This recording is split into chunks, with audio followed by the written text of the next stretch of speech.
Hey, y'all. So I'm back again to do the review on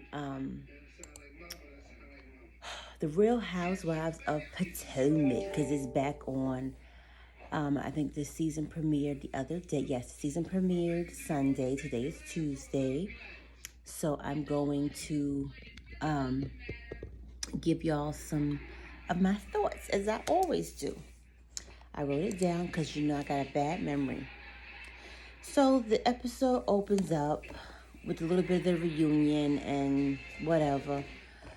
What happened before and who got into the fights and who got into the arguments. But anyway, so it goes to Monique in the kitchen with her husband and the baby Chase. They's 9 months old. And her bird, she has this big ass, I want to say parrot, but it looks like she said it's an African, some kind of species bird. Named T'Challa. The bird is important now, y'all. She love animals. The bird poops on, like, you know how dogs have the doggy pad, pee pee pads. The bird got a pee pee pad, and she put the bird over the pad. Bird pooped. So then she was, just saying how she's being pulled in different directions. She has 3 kids now, and she goes from here to here. And I'm just like, when people say that, I'm like, okay. I mean, I don't know. I have one, so maybe I can't relate because I only have one, but whatever.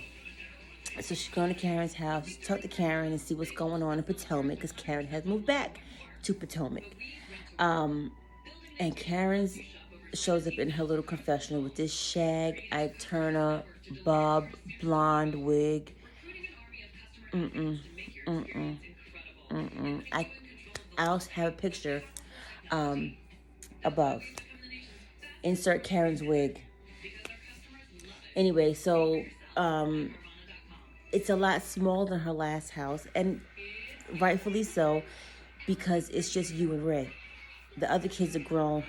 Raven, her daughter, is in college, and may come home. But you don't.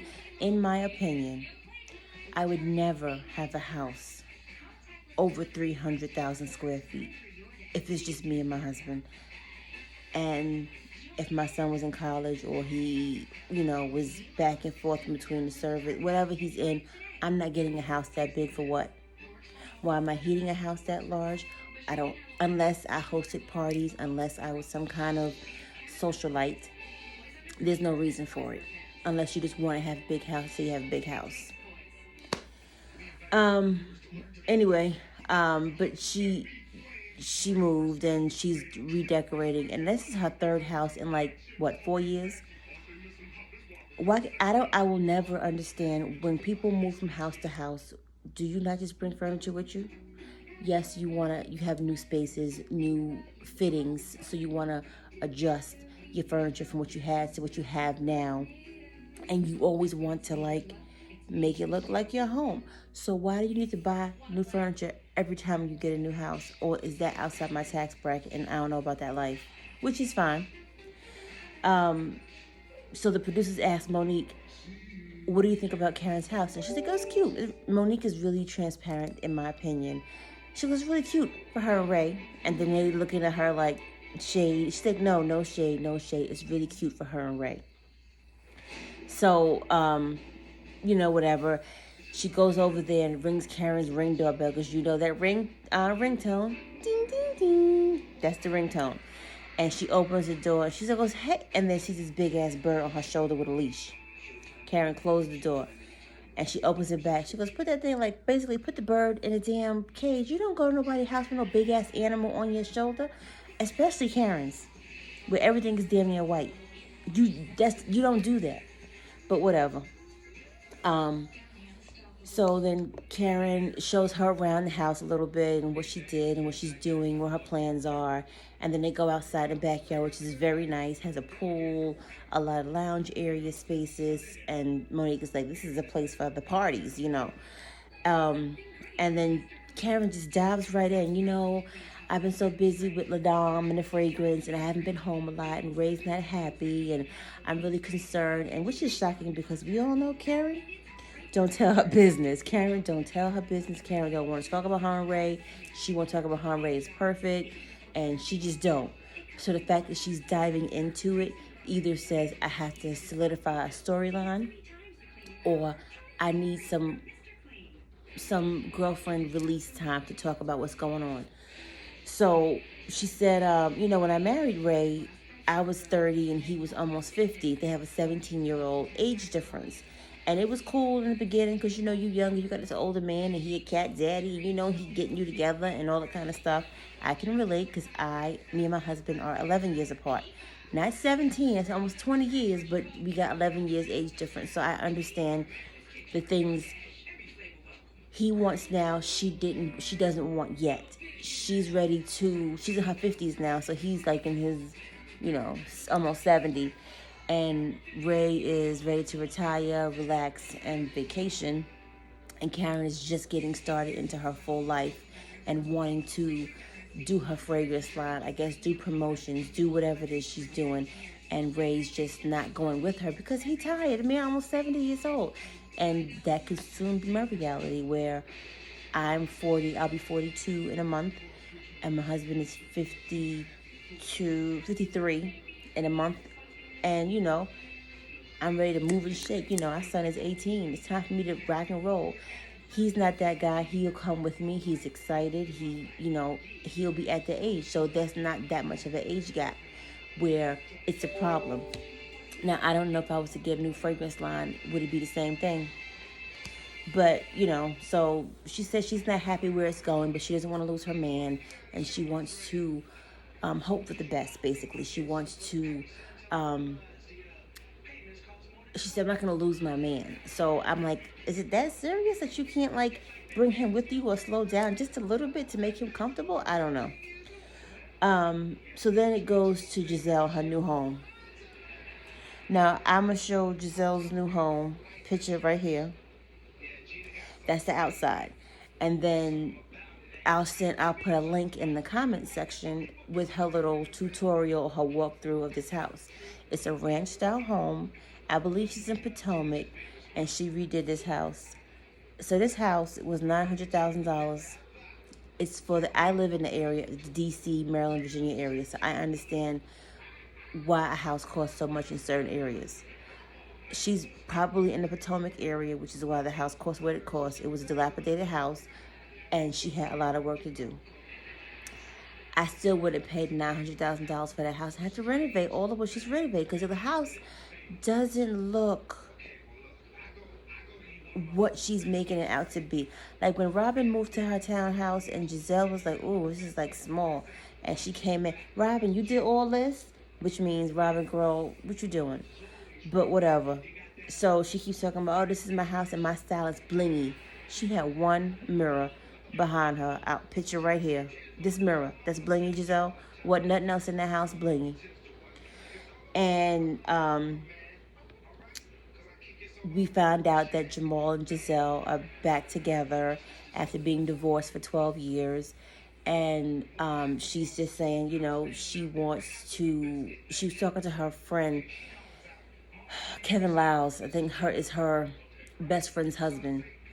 And he basically asked her, who do you see yourself growing old with? Who do you see yourself share memories with? And she was like, Jamal. But this last year you had said it was Sherman. So and basically her kids are not feeling this whole thing. So apparently when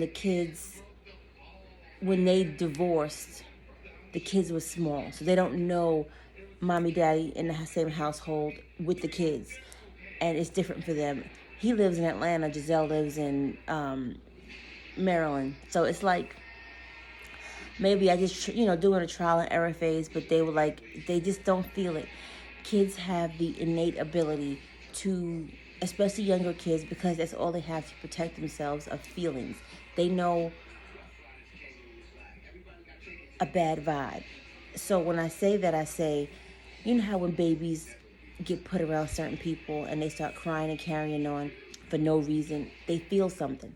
And that's what I think these kids are feeling, and Giselle's just not picking up on it at the moment, or they just can't get used to the fact that Giselle is with him.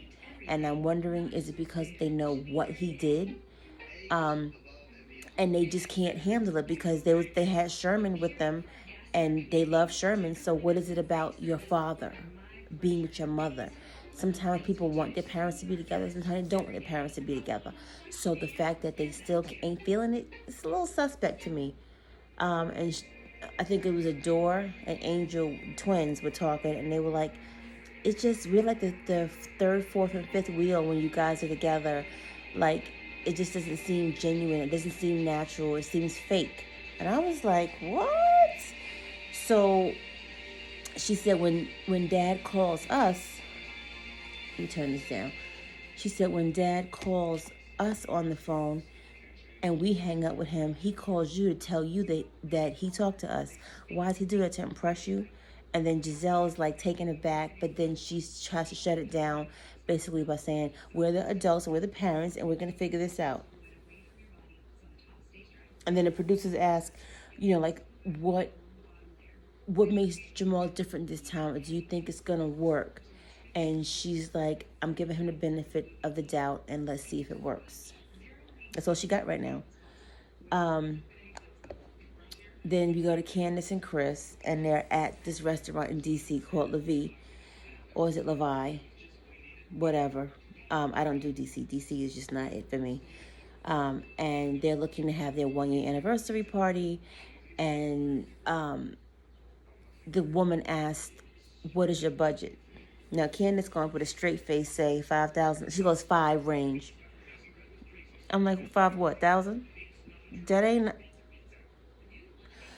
So she knew better. She knew better. You can't go to Ruth's Chris with a $5,000 budget for 20 or 30 people. And Candace's party clearly had well over that amount of people. So she was like, the woman was like, well, our minimum for a private party basically is like $22,000. And Candace was like, ooh, your mama ain't paying for it, because she said, me and Chris are doing everything on our own. We paid our own mortgage, and I'm never going to ask my mama for no money again. So I'm like, what you gonna do? And the woman, so then she tells her husband, like, we gonna work out a deal. He's like, yeah, because we ain't paying $22,000 for nobody party. And she goes, she'll work with us. Production, the network paid for some of that party, because even though it was a cash bar, tacky.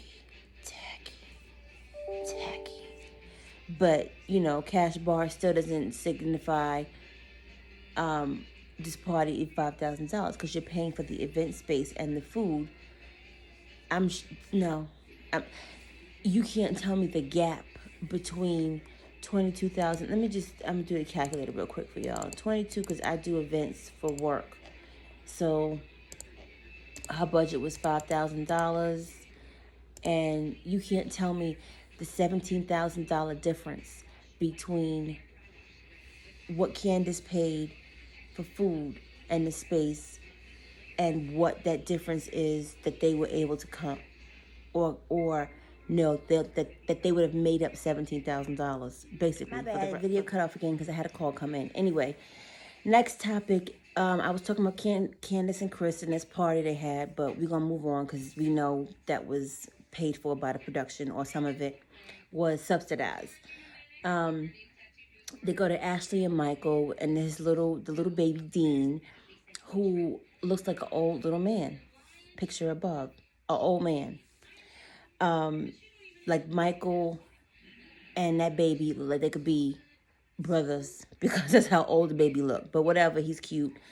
And then Ashley's, talking about she's a new mom and she's scared of all these things, and she's just doesn't, know about going outside, and rabbits, they go outside for a walk, and she's like, oh, what is that? Because, in these mean streets of Arlington, girl, please. Arlington is like the most, anyway, Arlington is not that spot, okay? Arlington has trees. It's like a city-ish, but like a relaxed kind of city, because it has high rises, it has homes, it has businesses, it has restaurants, and it's the way they were walking was like clearly a business district. So stop it. But whatever. And then it moves on. Then they go to Robin and Juan, and they're still in the townhouse talking about how they need more space and the kids are downstairs doing homework. And then Robin sends the kids upstairs so she can ask Juan, so, what are we doing? Where are we going with this? And Juan looks at her like, and production says, so Robin, when do you get married? Because it's been forever. And she's like, well, we supposed to. The same story Robin been talking about, nothing. They've been playing around for 6 years. Juan been saying, they've been playing house basically for 6 years because they don't have the finances separately to move out. And this is the best situation for them. To each their own, whatever works for you, works for you. That couldn't work for me. We're not together, but we're together. I'm confused, but whatever. So she's like, Juan, what's the next steps for us? And Juan comes out with, boom, yeah, we're growing as a couple. And she's like, no. Like, when we getting married? And Juan is basically still playing Robin for the fool. Then she's, no, Juan, when are we getting married? And then he starts thinking and feels bad because he looks like an idiot again. And he's like, well, I'm fortunate enough to have a strong woman by my side. And, what we've been through together and yada, yada, yada. And then Robin starts, oh, I'm going to cry. For what, girl? For what? Because he finally said he going to marry you like he already said and gave you the promise ring from last season that y'all still ain't married. Like, come on, move on. Then Candace and Giselle go to, Candace gets to a bakery because she wants to have a cake and some pastries for the event while she's not using the restaurant's bakery is beyond me because that would increase your food and beverage minimum, but whatever. Giselle pulls up in this little Mini Cooper car again. And the car had the Gucci color stripes around it. Picture here. And I'm like, Giselle, you a tall bird to be in this little car, but whatever. And so Giselle comes into the bakery, and Candace is, first of all, Candace is looking outside like, what is this Mini Cooper Giselle got going on looking outside? And Giselle comes in, and this little ass bakery, and Giselle does her famous line when she's trying to be shady. You doing all this, Candace? Or what? It's a bakery. Sit down. And she's like, oh, my car broke down this morning, so this is Jamal's car. So Jamal got a car in Potomac and a car in Atlanta. But okay, whatever. And then they go to the confessionals of each housewife, and they're like, I guess production asked them, did you ever think Giselle and Jamal were back together? And they're like, never thought. And Karen's like, I'm going to just be quiet. Because we all know that ain't going to work. But, it might not. So then Giselle Giselle is asking Candace who's all coming to the party. And she's telling the names. And then she goes, you didn't invite Ashley? She's like, no, I didn't invite Ashley. Ashley's a new mother. Ashley got a breast pump. Ashley has to do this and, whatever. And she's not inviting her. But then they flash back to the reunion when they were arguing and whatever. And then she tells Giselle, I'm doing a low-key party because we're trying to pay for a home. Lies, because you'd have had the home. Then they go back to their tweets and Instagram back and forth about how Candace called Giselle's $900,000 house a cabin. And then Giselle's like, she goes, I did that because of what you said about the house. And she goes, yeah, mother told me that about this $2.5 million home. And you ain't got it yet. Candace, you don't need no $2.5 million home on the budget you got. Because Candace, what you do? I'm asking for a friend because I don't know what you do, Candace. But okay. And I will show I think I showed y'all Giselle's home above, but I can show you again for reference. Then they agree to disagree, and then they're tasting the cakes. They have the classic red velvet. They have carrot cake, and Giselle's like, oh, no carrot cake. No. And then they're still arguing back and forth about the same nonsense. And then at the end, the guy goes, which one have you decided? And Giselle's like, I want that one. And then Candace goes, and the carrot cake, just to basically say, Giselle, I'm still doing what I want to do with or without your approval. Candace is like a little spoiled brat, and she just has to go on, but whatever. Then Ashley and Monique get together, and they're talking about, the motherhood because they have small children. And she brings Chase, her son is 9 months. I never went to nobody's house with my 9-month-old baby with a potty. But I guess that's how she trains her kids to go to the bathroom early. She puts the potty out and she's singing the song for Chase with the pamper, and he pees. But hey, if it works for you, it works for you. Then Ashley is saying she stays inside because she's scared of the outside world. She had a little postpartum depression. And she said how all the ladies called her except for Candace. Who cares? And she's saying Candace,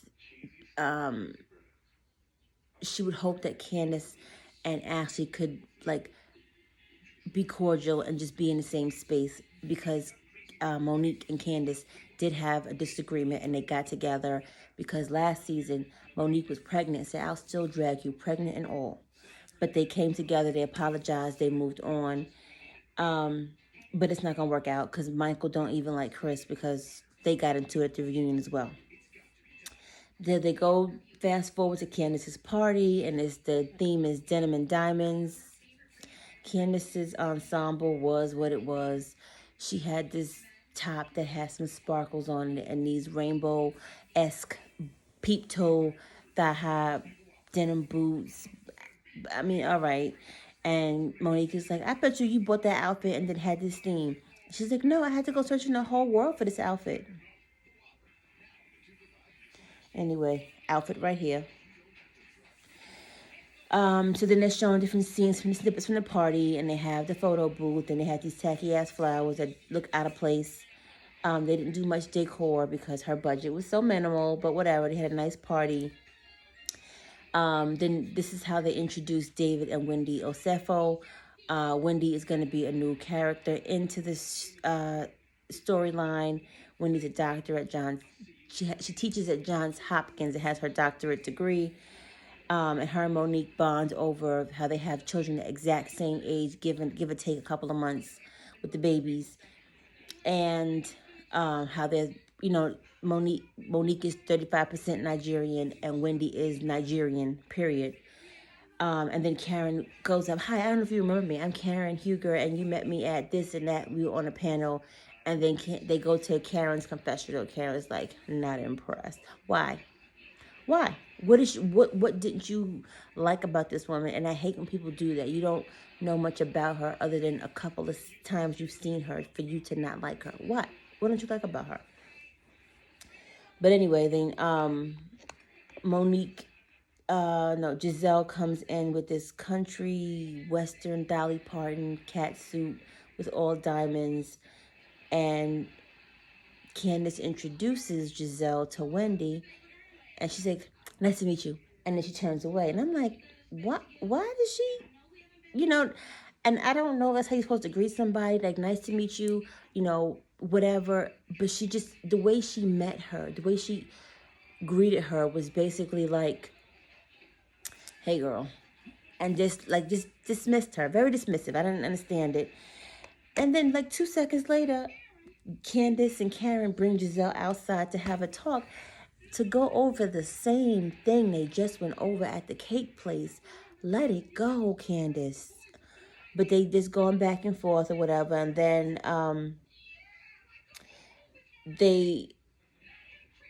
let me see. So then Monique and Wendy go outside to join the rest of them because they was wondering where everybody went. They go outside, and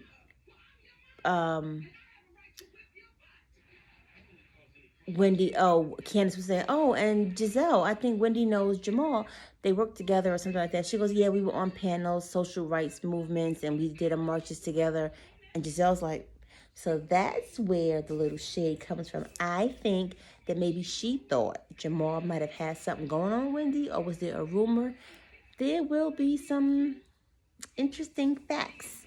And I will post Wendy Osefo's picture right here. And let's see. And then Monique is like, I just find it weird that, you were becoming your own woman. You were doing everything on your own. And you were just becoming this, like, basically forced to be reckoned with being single. And now you back with Jamal. And she's like, well, divorcing him then was the best thing for me and my family at the time.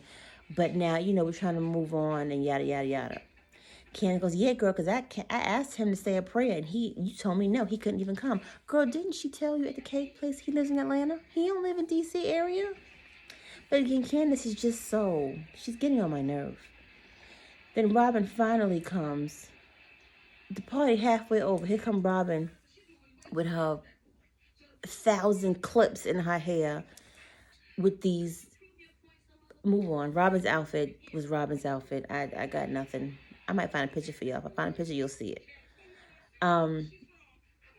And she comes in and she's like, oh, hey, Sharice. I'm like, Sharice, what you doing here? Did you go to that wedding? No. Sharice did not go to Candace's wedding, so why are you in this? And Candace never even, walked up to her to greet her at the party, or the camera didn't show that part. So why is Sharice going to be Marlo, a friend of the group? Because why is she here? But okay, she got to get a check too, huh? And then Monique is around, forget the guy's name, and then the guy comes out of nowhere. You get your boxing gloves? And she's like, no, I'll come in peace. And she took her sip of her drink and she walked away. So apparently there's some rumors going on between that Sharice is spreading about Monique. I feel to stay relevant. And I had to look it up because I'm like, what rumors? I ain't hear nothing about no rumor. The rumor is that Monique was having an entanglement with her trainer, and Sharice is the one spreading the rumor. That's why they don't speak like that.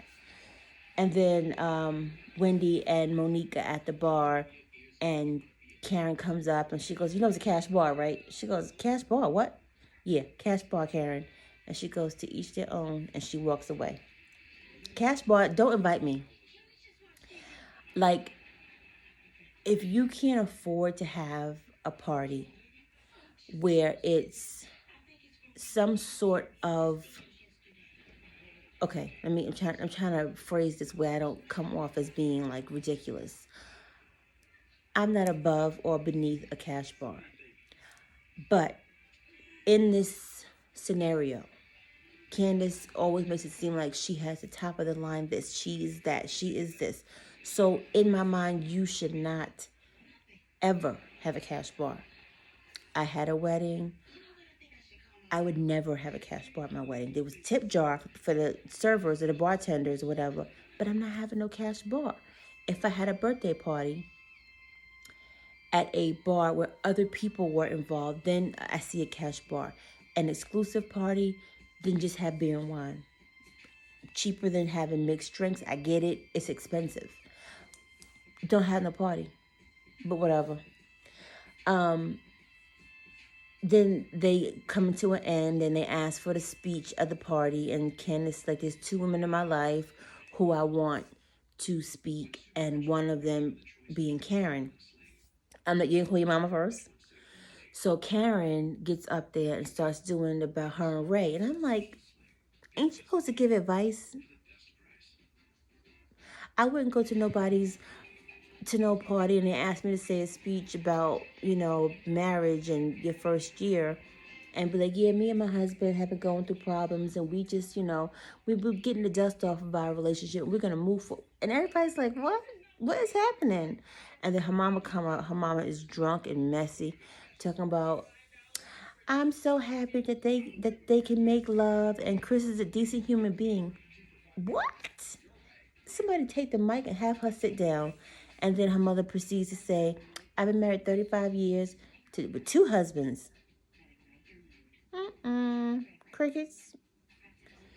But that's how it ends, and it starts showing the previews for next season. Next season, throughout the season, and Monique is fighting somebody. I feel like it's Candace.